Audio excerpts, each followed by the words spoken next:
seeking God for a breakthrough. So alam ko po lahat tayo may inaantay sa Lord, lahat tayo merong tagumpay na hinihiling sa Diyos. So ano po ba yung gagawin natin? So last week po, pag-usapan po namin yung praying persistently or yung patuloy na pananalangin. Bakit pa tinuturuan tayo ng Lord ng patuloy na ipanalangin or ipanalangin yung inaantay natin sa Kanya? Hindi po to beg God, hindi para magmakawa sa Diyos, kundi ito po yung tutunan natin. What praying persistently can do, praying persistently test my desires. Diba? Pag patuloy yung pinapanalangin, naisip ko ito pa talaga yung gusto ko. Diba yung gusto ng Diyos sa akin? Nakakabuti ba ito yung hinihingi ko? Or baka nakikigaya ka lang sa iba. Napapanahon lang, nauuso lang. Pangalawa po is, praying persistently test my priorities. Diba makikita mo, sa lahat ng pinapanalangin natin, ano po ba dapat ang nauna? Di ba dapat napag-usapan po natin yung priorities natin? Number one is God, na pag ba ito binigay ng Lord, mapapaluguran ko ba siya? Number two is yung family. Okay ba ito sa family? Di ba yung conflict? Number three po is your ministry. God, family, ministry. Yan po yung top 3 priorities.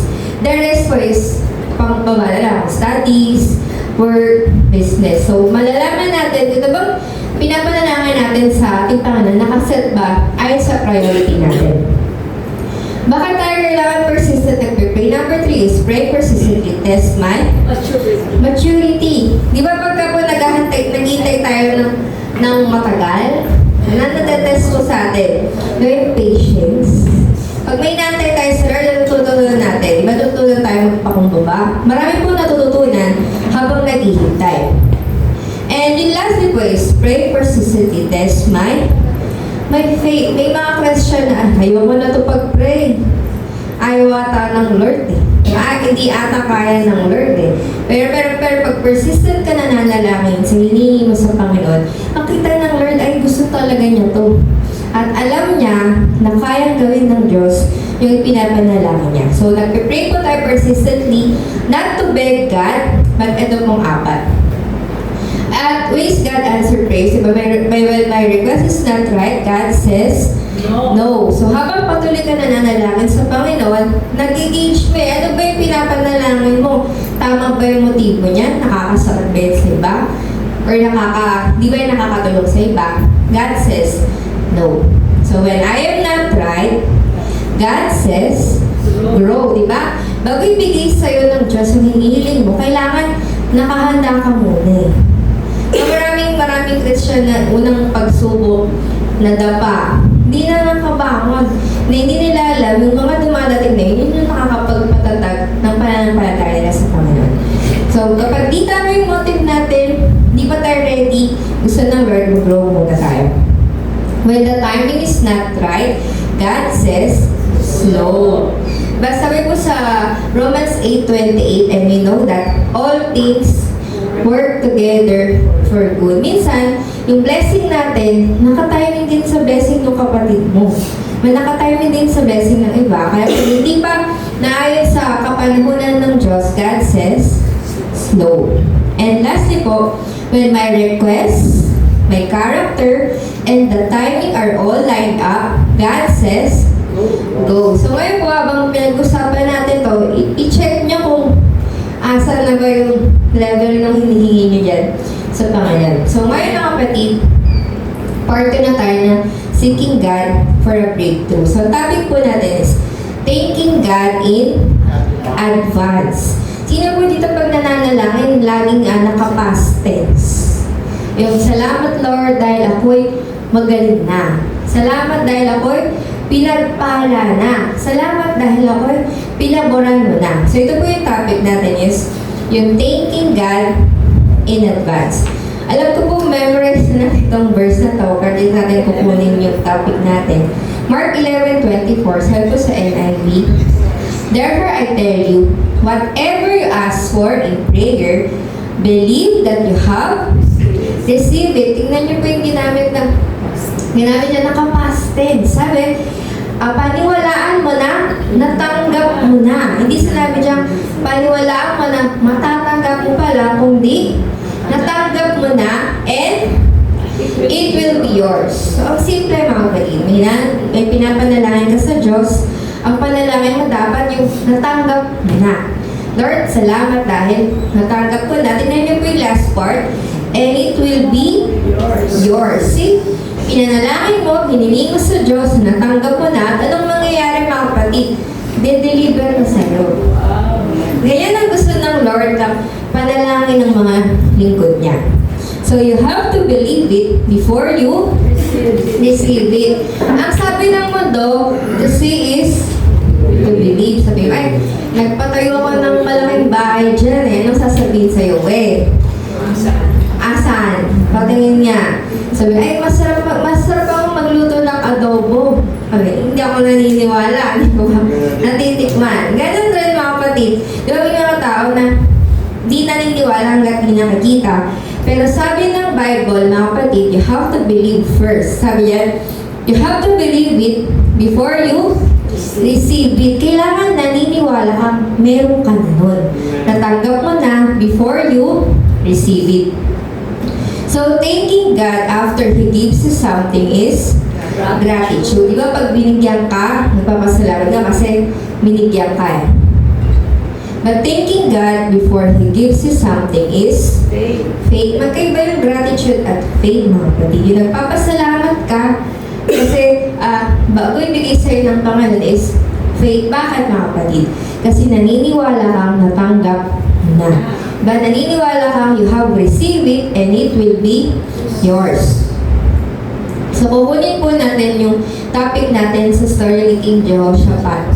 Lagi ko ito na example. Kung familiar kayo kay King Jehoshaphat, dumating din siya sa time na kailangan niya ng breakthrough. So, sa panahon natin ngayon, ang kailangan natin ng breakthrough, minsan sa health, minsan finances. Pero what if nandun tayo sa posisyon ni King Jehoshaphat? Tingnan po natin yung story. So after this, the Moabites, the Ammonites, and with them some Meunites came against Jehoshaphat for a battle. Imagine mga kapatid, may tatlong armies or tatlong kalaban na gusto makipaglaban dun sa tatlong grupo na gusto makipaglaban kay Jehoshaphat. Ano ba ang problema natin? Finances, health, kung ano lang. Imagine mga kapatid, kung merong tatlong grupo na gustong girahin yung bahay mo. Ganun yung sitwasyon ni Jehoshaphat. Ano po ba ang ginawa niya nung kinailangan niya ng breakthrough? Some men came and told Jehoshaphat, "A great multitude is coming against you from Edom, from beyond the sea, and behold, they are Hazazon Tamar." So imagine mga kapatid, hindi lang tatlo sa Moabites, 4 sa ganyan. Sabi po dito mga kapatid, a great multitude.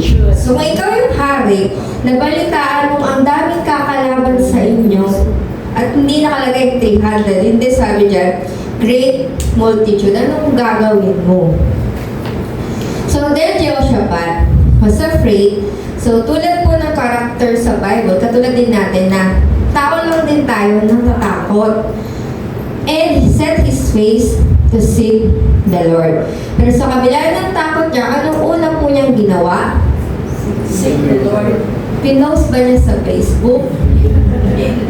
Hindi, di ba? Ang ginawa niya mga kapatid, habang natatakot siya, nanalangin siya sa Panginoon and proclaim a fast throughout all Judah. Napansin nyo, si Jehoshaphat may kalaban, siya yung hari, imbis na siya lang yung mag-fasting, lahat sila, yung buong sambayanan niya, pinagpatawag siya ng fasting. So minsan ganyan din mga kapatid, sa loob ng tahanan, hindi lang naman problema ng nanay or ng tatay, minsan problema ng buong pamilya. Bilang head of the family, bilang nanay at tatay, ano po bang ginagawa nating response? Ba't pinapatawag ba natin sila tatay mananalangin? Or iba ginagawa natin? And Judah assembled to seek help from the Lord. From all the cities of Judah, they came to seek the Lord. So napansin niyo mga kapatid, una, yung hari muna. Pangalawa, lahat ng nasasakupan niya, hinanap ang mukha ng Panginoon, nanalangin sila at nag-fasting lahat. And And Jehoshaphat stood in the assembly of Judah and Jerusalem in the house of the Lord before the new court. So what should you do in a breakthrough prayer? So habang andyan ang multitude, ang dami mong kalaban, siguro katulad tayo ng hari, iba't ibang klase yung problema natin, yung multitude. Ano po ba ang gagawin natin? Well, we are in a breakthrough prayer. Number 1 po is to start focusing on God, not on my problems. Kung nagbalitaan ni Jehoshaphat yun, dami nilang kalaban, tinanong niya ba, mga ilan? Sinabi ba niya, anong dala nilang armas? Mga ilang araw sila darating dito. Hindi, mga kapatid. Imbes na mag-focus siya dun sa problema, nag-focus po siya sa Panginoon. So imagine, kung nakafocus ka sa problema, ayun ka na. Diba, nag-focus ka sa Panginoon, nakikita mo wala pong imposible sa Lord. Yes, amen. Ikaw, limitado yung kaya mong gawin. Yung nanay at tatay mo, limitado rin. Yung asawa mo, limitado rin. Yung kaibigan mo, limitado rin. Pero ang Diyos, mga kapatid, unlimited. Yes, amen. So isa pa, pag ganun problema po kayo, tumingin kayo sa langit. Napakalawak ng langit. Hindi kayang gawin yan ng tao. May Diyos na gumawa niyan. Kasi napakalawak ng langit. Yung problema mo, katiting lang yan sa Panginoon. So, ibig na mag-focus tayo sa problema, mag-focus po tayo sa Panginoon. Amen. So, number 1 po, nakafocus ka sa Lord. So, remind yourself of God's greatness. Maraming Kristiyano pag dumadaan sa problema, nakafocus sa problema, na-depress, na-anxiety, nakalimutan nila kung gaano kadakila ang Diyos na pinaglilingkuran nila. Nung nag-aaral ako, mga kapatid, meron akong prayer jar, tapos may sticky notes ako. Lahat ng prayer request ko nasa sticky notes. Pagka natanggap ko na, ilalagay ko dun sa jar. So pagkaba nakikita ko yung jar, naalala ko kung gaano kabuti ang Diyos na tumutupad ng lahat ng pinalangin ko the whole year. Diba? Imbis na mag-focus ka sa problema, try mong bilangan yung kabutihan ng Diyos sa buhay mo. Ano na ba yung mga nagawa ng Lord sa buhay mo at ano ba yung breakthrough na pinagdadaanan mo ngayon? Ano pa ang hindi niya kayang gawin sa'yo? Sabi ko sa verse 6, and pray aloud. Sabi po ni King Jehoshaphat, O Lord God of our ancestor, you rule in heaven over all the nations of the world. You are powerful and mighty, and no one can oppose you. Ito yung laman ng breakthrough prayer ni King Jehoshaphat. Una, mga kapatid, tinignan niya, binalikan niya kung gaano kadakila ang Diyos na pinaglilingkuran niya. Di ba yung prayer nga po, may steps, di ba yung acts? Una, adoration. Tingnan niyo bakit adoration yung nauna. Diba para maalala mo kung gaano kadakila ang Diyos kung kanino ka nananalangin or Diyos na pinaglilingkuran mo. So next po is to remind yourself of God's unlimited power. Una, dakila ang Diyos eh. Pangalawa, wala pong hindi kayang gawin ng Diyos sa buhay mo. Sabi ko sa next verse, O our God, did you not drive out those who live in this land when your people Israel arrived? And next verse, to remind God of His promises. So una, alalahanin mo kung gaano kadakila ang Diyos. Pangalawa, kung gaano makapangyarihan ng Diyos. Pangatlo po, yung mga pangako ng Diyos sa buhay mo.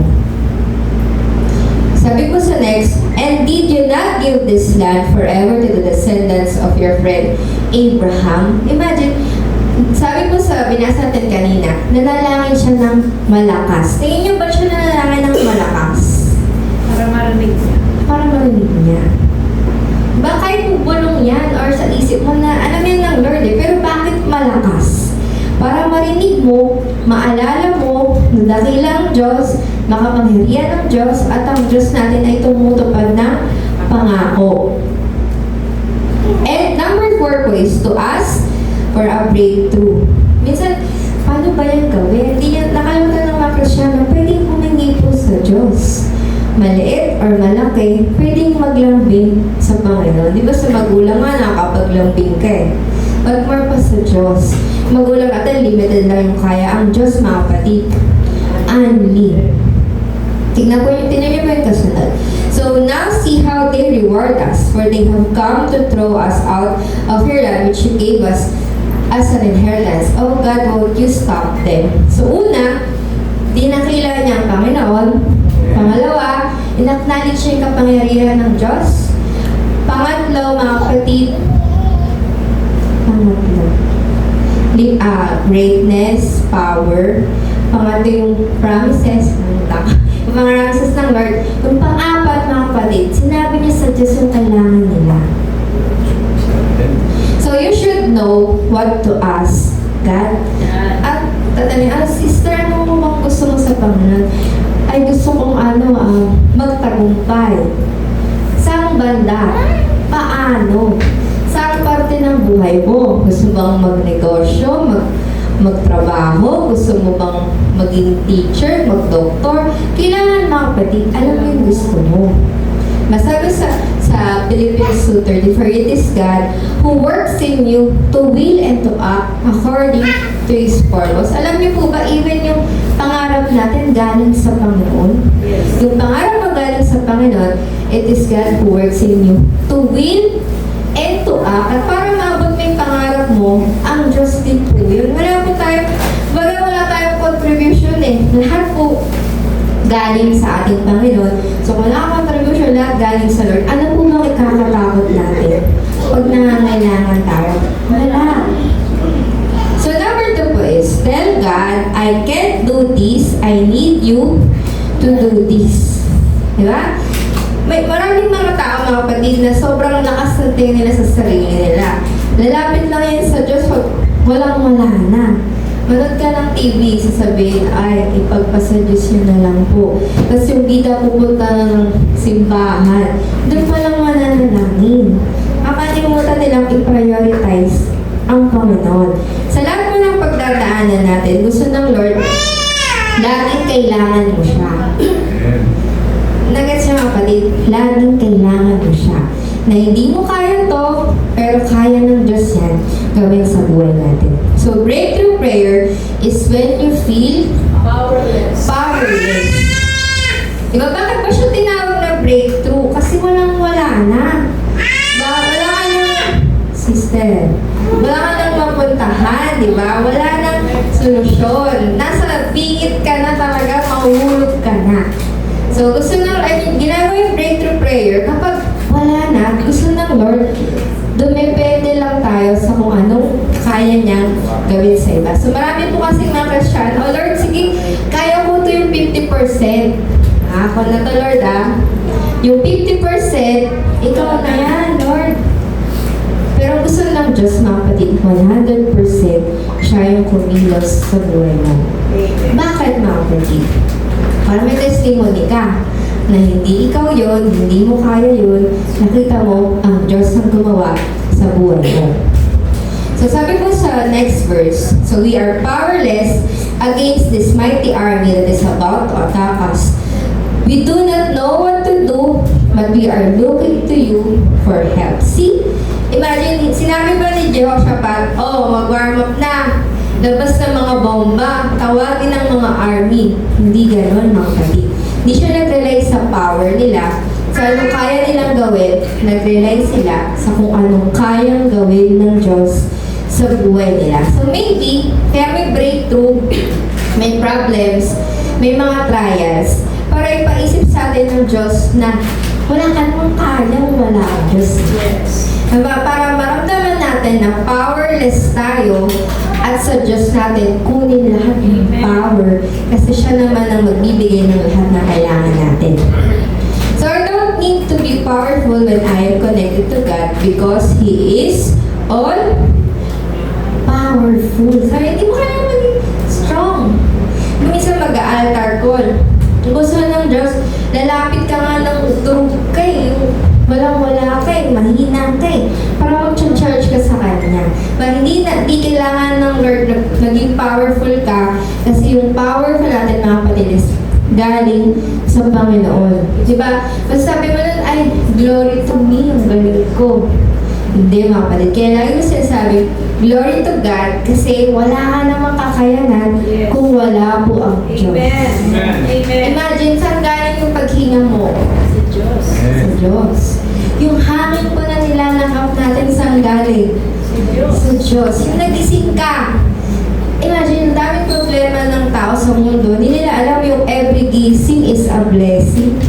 May nagising ka, another day, may another chance pa sa iyong Panginoon.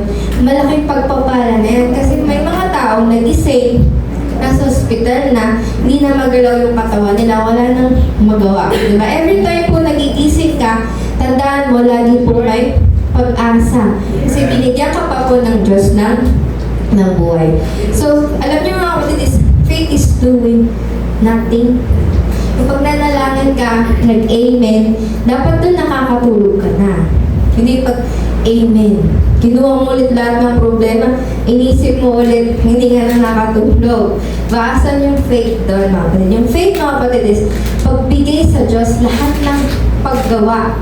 Abang ikaw nagre-relax ka lang kasi nagtitiwala ka, ang Diyos na ang gagawa sa buhay mo. So, faith is waiting and trusting. Diba? Nanalangin ka, hinihintay mo kung paano gagawa ang Diyos. Paano mo ba gumagawa ang Diyos? Naalala niyo si Lazarus? Di ba pwede naman immediately pupunta ang Diyos? Pagagalingin si Lazarus. Pero sabi sa Bible, sinadya ni Jesus mag-antay pa siya ng 3 days. Bakit mga kapatid? Para makita ang glory ng Panginoon. Sabi niya doon, did I not tell you that if you believe, you would see the glory of God? So pag pinagaling, ang tawag doon, healing. Pero pag namatay, nabuhay, anong tawag doon mga kapatid? Miracle. So sometimes, ang gusto ng Lord sa prayer mo, hindi lang answered. Minsan gusto ng Lord pala is miracle. Para makita mo na wala kang kayang gawin, pero ang Diyos napakadaming kayang gawin sa buhay mo. So next po, sabi niya, as all the men of Judah stood before the Lord with their little ones, wives and children. So imagine, hindi lang yung hari na nalangin, hindi lang yung kawal, lahat sila, buong pamilya, pati mga asawa, pati mga anak, pati mga baby. So, ganun din mga kapatid. Sa atin, kailangan yung household natin marunong manalangin. Amen. Nung nag-start po nag-pioneer kami, alam niyo mga kapatid, nag-meeting kaming pamilya kasi tinawag ng Diyos, hindi lang si Papa, lahat kami kasi mag-full time. So, lahat kami nagtiwala sa Diyos. Pag pwede si Papa lang yan, tapos kami, okay, hindi mga kapatid. Sometimes, yung trials, pagdadaanan ng buong pamilya. Kaya dapat yung buong pamilya naka-ready. Minsan nga yan, mag-a-announcement si Mama. Announcement! Wala kayong baon bukas. Walang pasok. Okay naman, walang pasok. Yay! Tapos mababa ko dyan yung hagda namin pag ano, di ba? Wala akong nakakalam ng member na wala kaming baon, wala kaming ulam. Kasi nung nag-full time sila, dito na kami sa second floor. Nakatala lang, malaki yung sopa, malaki yung TV, malaki yung lamesa. Hindi nila alam, walang laman yung rep, walang laman yung wallet. Magwawalis ka, walang piso, wala kang makukuha. Sabi ko, bakit kaya gusto mong bumaba? Wala kaming baon pagbaba ko dyan, hindi pa ako nakakababang tuluyan. Sabi, okay, baon nyo to ng ating bukas. Hindi alam ng tao yung wala kaming baon. Yes. See, ang paraan ng Diyos mga kapatid, iba sa paraan mo. Amen. Ba? Pag may pinagdadaanan tayo, huwag natin kalimutan yung buong pamilya natin Yes. na manalangin. Nalala ko yung isang breakthrough din yun. Na-share ko na dati. Nag-sacrificial giving, di ba? Budget para namin the whole week yun. Yung 500. Budget for the whole week, ah. Wala pala kaming pera na. Umaga, may kumakatok. Pastor, ano tayo? Devotion, madalawang pandesal, kape, tapos yung dadalang ulam, merong may birthday, nataguyod po kami the whole week. At alam po namin yung nag-sacrificial giving si si Papa. Kaya nung bumalik, yung 500, naging 50,000, alam din namin yun, di ba? Doon mo makikita, iba pong kumilos ang Diyos. Ibang paraan ng Diyos sa paraan mo. So they wait, watch, and trust. So habang nandun kami, hindi po agad-agad may sasakyan, may isang buhay. Ang dami po kami pinagdaanan. Imagine, nag-full-time sila mama, papa, first year college. Ako PUP, yung 1,000 ko may sukli pa yan, pero kailangan pa masahe. Tuition fee ko, 700, ganyan na. Si ate dyan, tuition fee niya, 45K. 45K. Alam niyo, pag bayaran na ng tuition, naglalak na yan sa kwarto. Umiiyak na yan sa Lord. Wala kami bang pwedeng asahan kundi ang Lord eh. Mas may kakatok. Alam niyo ba, ba't kami nagpunta dito? May dala po kaming pera, nakatago. Sabi ng Diyos, daling sa iyo. Ang bayaran ng tuition fee ni Ate Jack. Amen. Nakapagtapos kami at hindi na yan ang Lord. Wala ko kaming business, wala kaming, hindi ko nag-working student. Wala kaming time kasi nag-build ng church, ang daming Bible study, nagtuturo. Pero hindi mo nagpabaya ang Diyos. Amen. Nakatapos kaming parehas ng dahil sa biyaya ng Diyos. They wait, watch, and trust. Minsan, kung hinihingi mo sa Diyos, hindi naman agad-agad yan.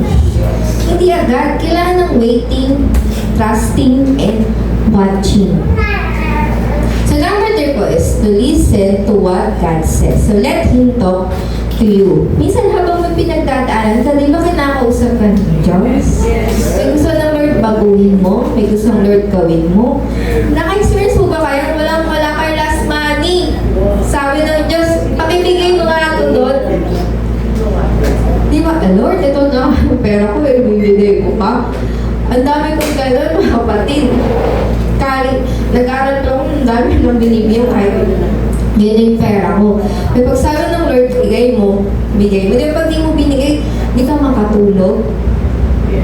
Hanggang di mo nabibigay. So, minsan, kapatid, habang nasa breakthrough tayo, gusto rin tayo kausapin ng Diyos. So, stop looking for a sign and start looking for a scripture. May mga tao, Lord, ito ba para sa akin? Pag ito yung para sa akin, dapat may nakita akong naka-red. Parang may naka-red. Ay, naka-sky. Ay, siguro di ba? Siguro, Lord, yung naka-rubber shoes. Diba? Stop looking for a sign and start looking for a scripture. Alam niyo mga kapatid, naungusap talaga ang Diyos sa Bible. Amen. Sister, naungusap ang Lord sa Bible. Lagi, pagkabuklat mo, imagine mo kakasabi lang ng Diyos yan sa'yo. Ganun po mausap ang Lord.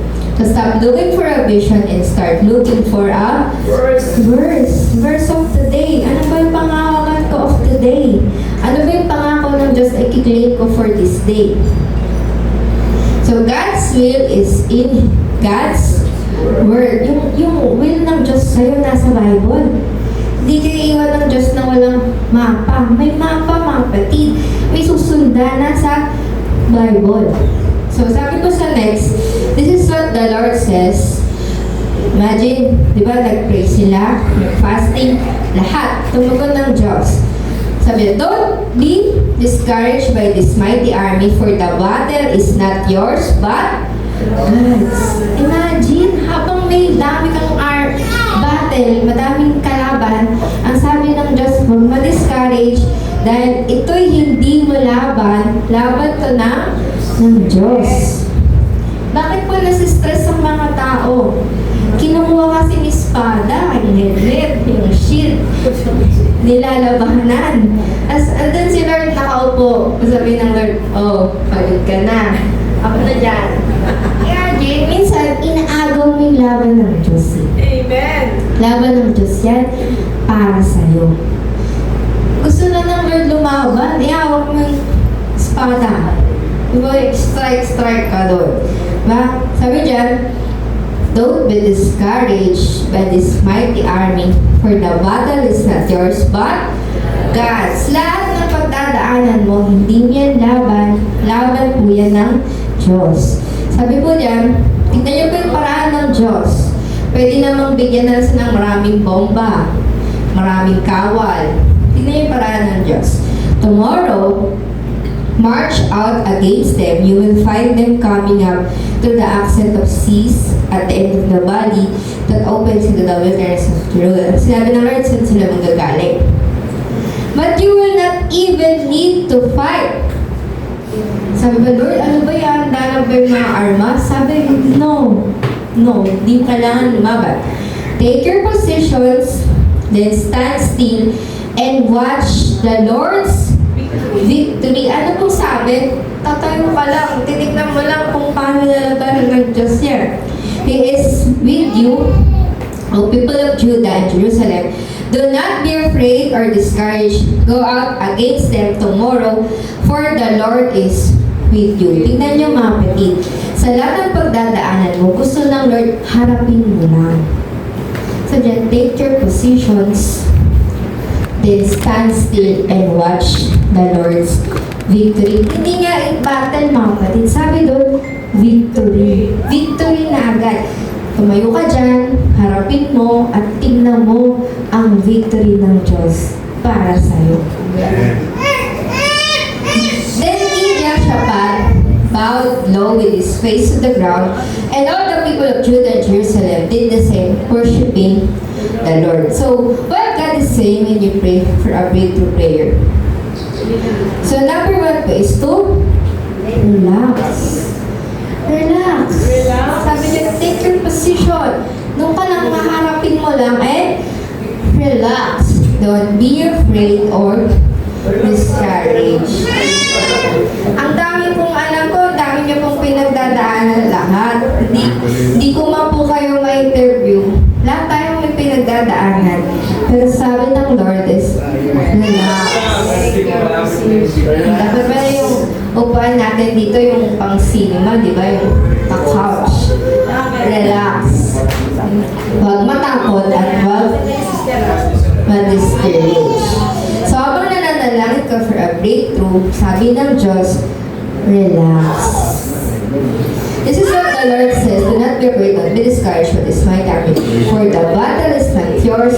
Ba't ka magre-relax? Kasi hindi mo nga yung laban ng Diyos.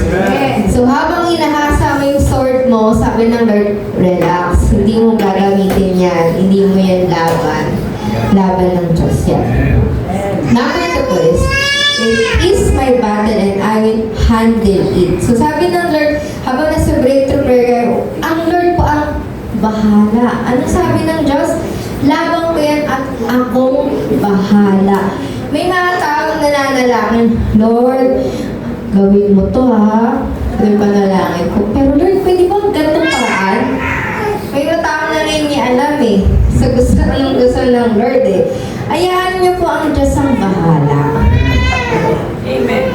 The reason you are so tired is because you're trying to fight battles that belongs to God.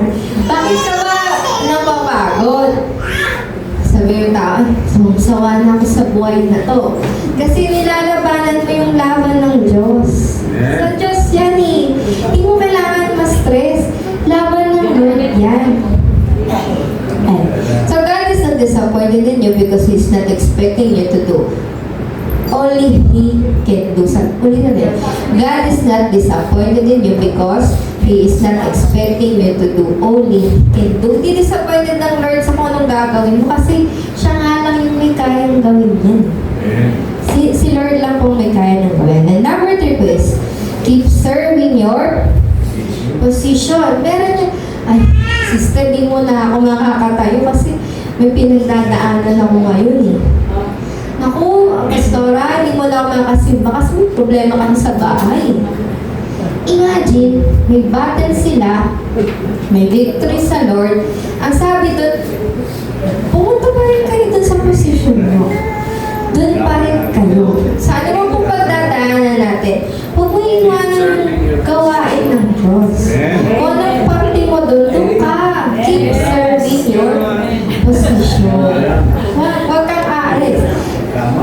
Wag bigla. Alam mo, minsan, mag-away kami natin yan. Away, linggo na. Pray kami. Kailangan namin tumayo doon na okay kami. Di ba? Kahit anong pagdara, minsan, hindi mo na ako nakakapagtog kasi stress. Hindi mga kapatid, keep serving your position. Sabi dyan that you will not even need to fight. Take your position, then stand still and watch the Lord's victory. Bakit ka napapagod? Ba't ka nawala ng pag-asa? Kasi minsan di ka na nagpapakita. Imagine, army ka ng Diyos. Sabi, hindi ka naman lalaban eh. Magpapakita ka lang. Keep serving your position. Di ba sabi ko nga, ay natugunan na yung break of prayer ni sister. Umalis ka. Ikaw na sana yung next.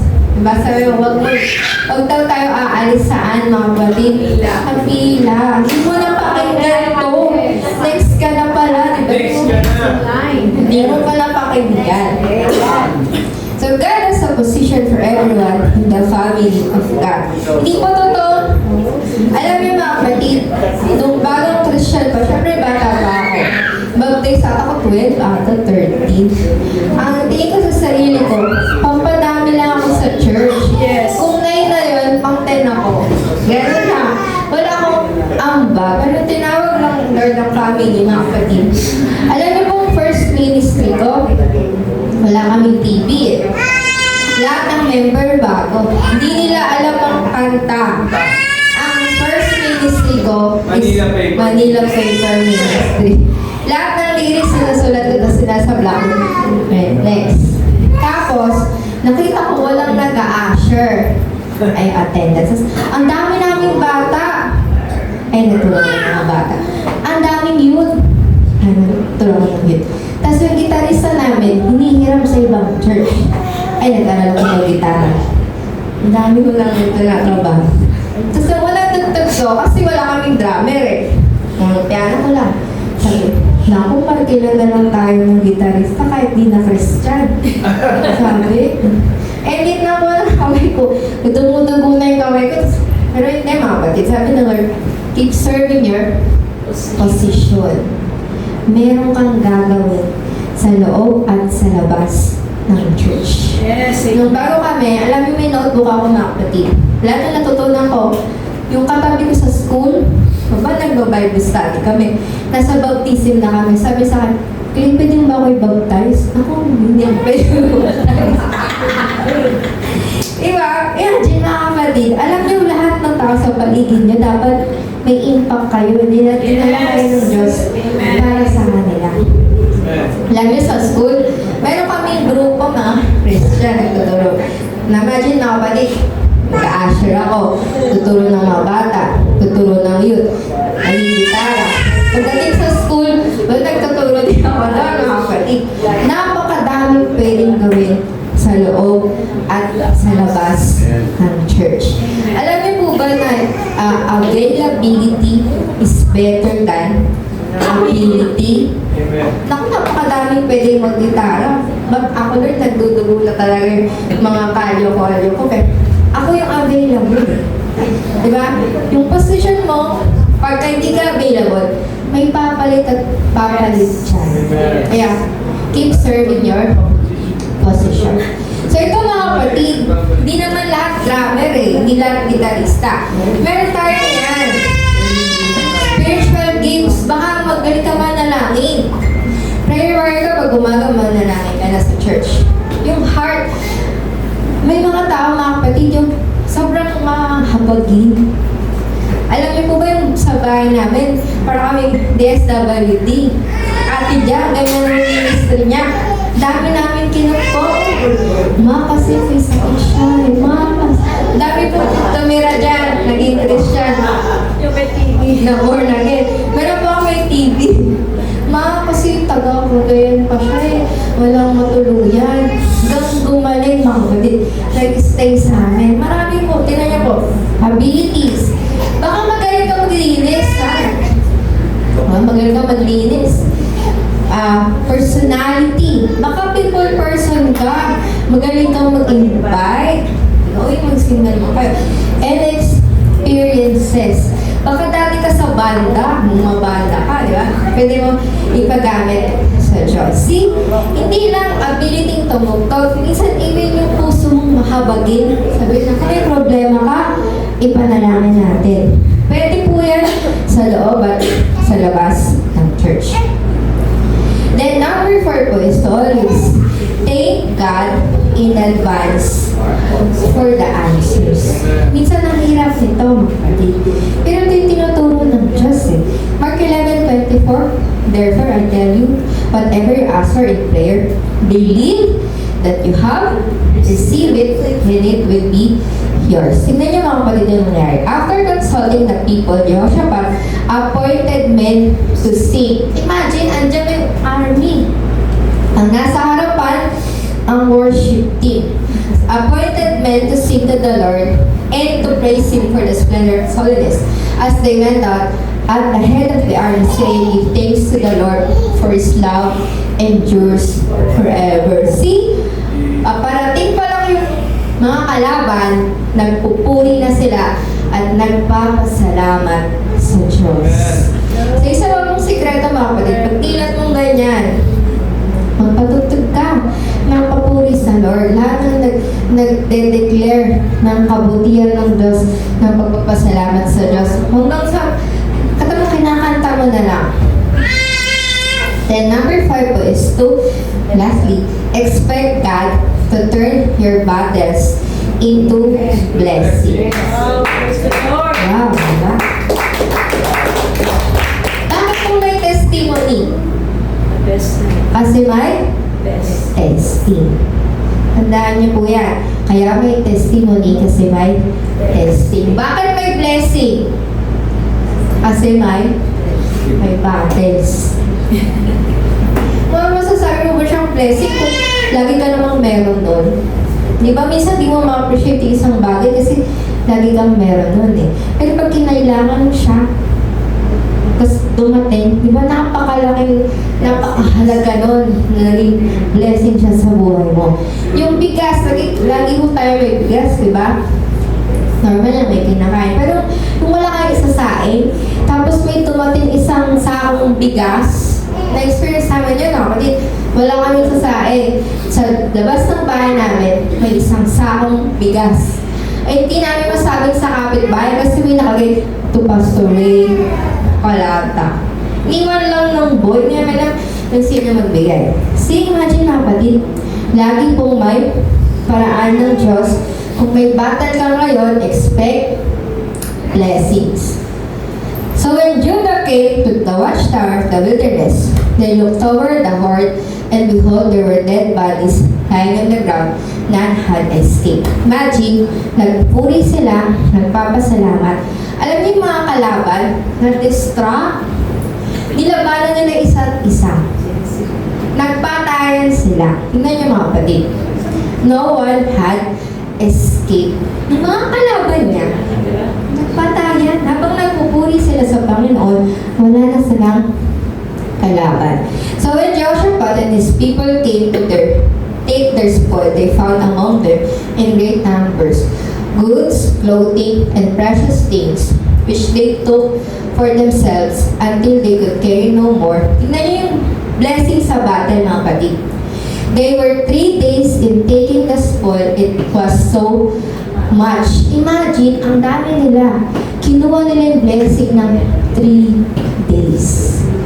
Ganun kadami. Yung daladalang gold, mga pagkain, yung mga damit, kinuha nila lahat. So sa battles natin, mga kapatid, alam niyo po ba, pag ang Diyos ang nagbibigay, hindi ang ball, hindi patak. Sabi po dyan, 3 araw nilang kinokolekta ang blessing ng Diyos sa buhay nila. So tanong ko mga kapatid, ready na ba kayong mag-collect?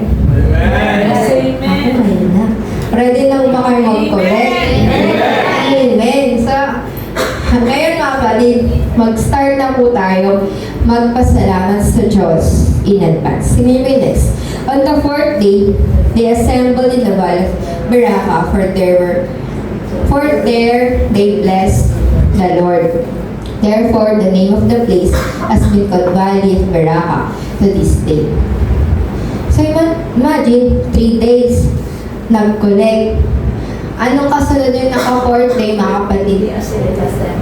Tingnan nyo, mga kapatid. Bless the Lord. To bless the Lord. Nag-collect. Alam nyo pagkatas ng collection? Tithes. Yes. Tithes. So minsan, nagdudugo yung mga wallet ng Christian kasi nahirapan sila sa tithes. Nakalimutan nila ang blessing nila galing sa Diyos. So maging mindset natin yun, mga kapatid. Every time na nagko-collect ka ng blessing, in the 4th day, tithes. Alam niyo, mga kapatid, nung nag-start akong kumita, hindi kumanta yung Sunday. Pag-withdraw ko, tithes. Eh, hindi mo malayo si pastor eh. Nakakatok lang sa ito nila eh. Tithes. Ganyan ako mag-tithes, mga kapatid. Hindi ko inaantay yung linggo kasi baka magastos ko eh. Okay lang sa akin yung matara, basta mabigay ko na yung tithes ko. Bakit, mga kapatid? Kasi na-humble ka nun eh. Na hindi galing sa lakas mo yung pagpapala. Lahat po nito galing sa Panginoon. So, tapos na po tayo, mga kapatid. So, what should you do in a breakthrough prayer? Number 1 is start focusing on God, not on my problems. Mag-focus ka sa Panginoon. Ang picture na yan. Yes. Number 2 po is tell God, I can't do this. I need you to do this. So, ng Lord, fully surrender po. Number 3 po is to listen to what God says. Let Him talk to you. Alam niyo, minsan may pinapagawa ang Diyos. Naalala ko, mga kapatid, nung nakagraduate ako ng college, meron kayong tinuturuan ko lagi. Nag-fasting pa kami doon kasi para maka-work. Tapos ang tagal ko magka-work. Naalala ko, sabi ko pala sa Lord, magka-camp directress ako ng youth camp. Alam niyo, mga kapatid, nag-camp directress ako. Pagkabigay ko ng certificate ng Sunday, tapos na yung camp, nabigay yung certificate. Monday, may interview na ako. Tapos noon, mga kapatid, na-hire na ako. Tapos noon, mag-work na ako. Di ba minsan, mga kapatid, may ipapagawa muna ang Diyos sa atin. Makinig po tayo sa kung anong gusto ng Lord pagawa sa atin. So what God is saying when you pray, breakthrough prayer? Wala. Ano po bang sinasabi ng Diyos sa breakthrough prayer? So number 1 is to relax. Don't be afraid. Relax. Number 2, it is my battle. Sabi ng Diyos, battle ko to at kaya niyang i-handle to. And number 3 is to keep serving your position. Huwag po aalis. Huwag aalis sa pila. And number 4, thank God in advance for the answer. And lastly, to expect God to turn your battles into blessings. Bigay diyan natin, mga kapatid. Ito na. Bigay diya, mga kapatid. Sabay-sabay po. Ano pong bigay diya?